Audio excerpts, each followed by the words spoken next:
সেই সময় আমাদের দাবি ছিল যে প্রশাসক হিসেবে আমরা ইলিয়াস স্যারের আসলে পদত্যাগ দাবি করছি। আজকে পদত্যাগ চাই, এটা করতেই হবে। উনি অধ্যক্ষ হিসেবে থাক, কিন্তু প্রশাসক হিসেবে ওনাকে পদত্যাগ করতে হবে।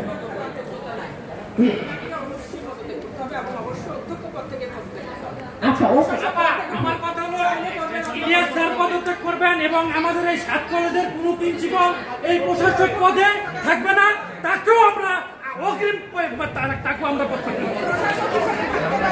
7 কলেজের কোনো প্রিন্সিপাল এই প্রশাসকের দায়িত্ব নিতে পারবে না, এটাও আপনাকে আসলে অধ্যক্ষদের সামনে কি প্রস্তাব আছে এটা নিয়ে আমাদেরও সন্দেহ আছে, এবং আমি আজকে ওনার বক্তব্য শুনে বুঝতে পারছি যে সেটা আসলে সবার কাছে ক্লিয়ার।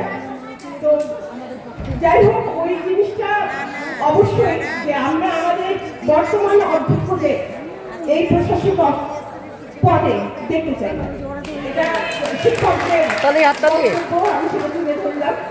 আর দ্বিতীয় কথা যেটা হলো সেটা হলো 2024-25 সেশনে ভর্তি ক্লাস শুরু সংক্রান্ত যে বিজ্ঞপ্তি হয়েছে সেটা আসলে আমাদের শিক্ষকরা করবে না। আমরা বলেছি, আগেও বলেছি যে যতদিন পর্যন্ত শিক্ষকদের অবস্থান সুস্পষ্টভাবে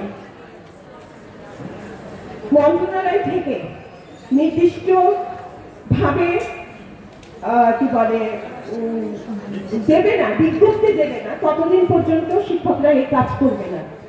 আজকে থেকে শিক্ষকরা কর্মবিরতিতে যাবেন, কর্মবিরতি, এবং 17 নভেম্বর থেকে 20 নভেম্বর পর্যন্ত কর্মবিরতি, 3 দিন পূর্ণ কর্মবিরতি থাকবে। এই কর্মবিরতির মধ্যে শিক্ষকরা 24-25-এর কোনো কাজ তো করবেনই না, বিভাগের কোনো কাজ করবেন না, এবং বিভাগে অবস্থান করবেন না। আপনারা শিক্ষক পরিষদে আপনারা অবস্থান করবেন। এই সময় যেহেতু পরীক্ষাগুলো ঢাকা বিশ্ববিদ্যালয়ের পরীক্ষাগুলো আগে থেকেই তারিখ ঘোষিত আছে, এই সময়ে পরীক্ষা চলবে।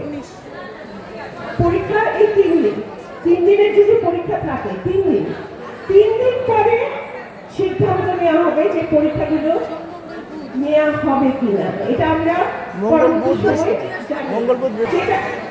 কেন্দ্রীয় ঢাকা বিশ্ববিদ্যালয়ে আয়োজিত যে পরীক্ষা, সেই পরীক্ষাটা এই 3 দিন যদি থাকে অবশ্যই হবে।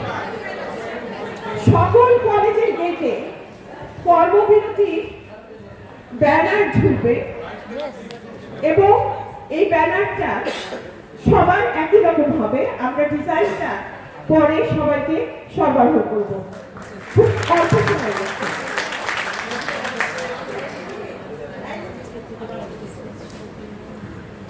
যদি প্রশাসক 20 তারিখের মধ্যে পদত্যাগ না করেন, তাহলে পরবর্তী কর্মসূচি, বৃহত্তর কর্মসূচি পরবর্তী সময় দেওয়া হবে। আমরা আজকের যে কর্মসূচি এটা আমরা পরবর্তী সময় প্রত্যেক কলেজে পাঠিয়ে দেব।